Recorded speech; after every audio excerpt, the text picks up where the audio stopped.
Well,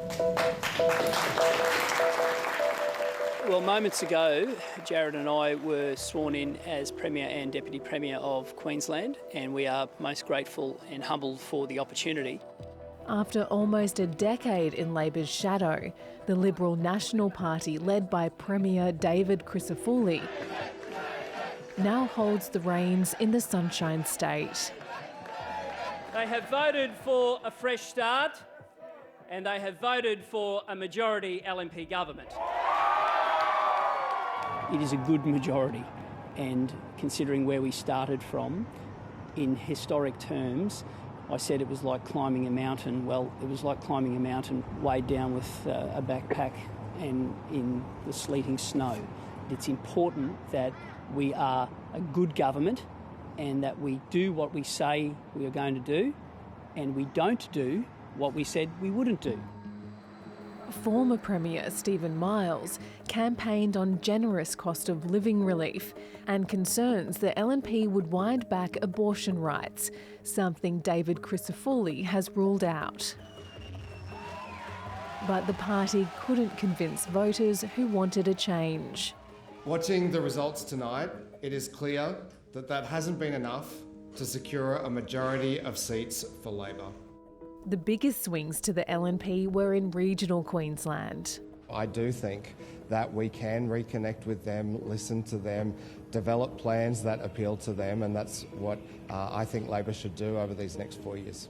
Former state Labor MP and now political analyst John McKell argues Labor has lost touch with the regions.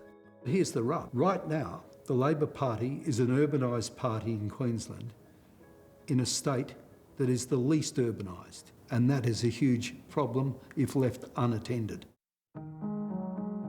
The Liberal National Party wrested Labor-held seats from the state's most northern tip right down to Brisbane's outer suburbs.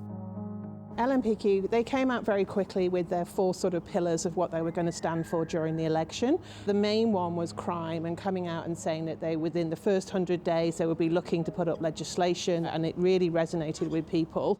What implications does this loss for Labor have for the federal election, not only in the outer metropolitan areas, but across regional Queensland as well? The last time Labor won a majority of seats in Queensland was under Kevin Rudd.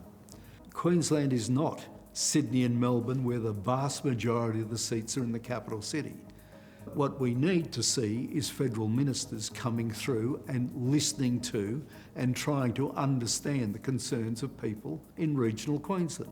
I think that will be a test. How those first 100 days go will either reinforce the support for federal, for Liberals, or it could make people look again at Labor.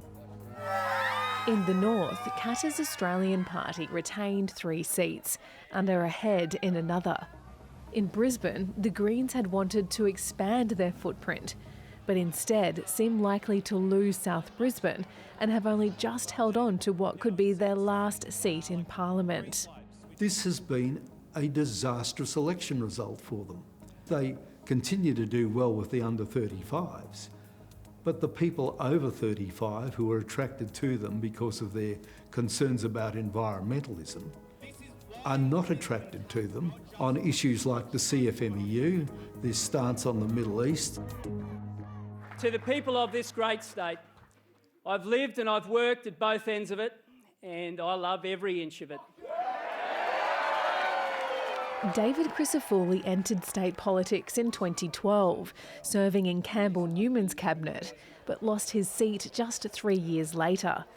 He returned at the next election and took leadership in 2020.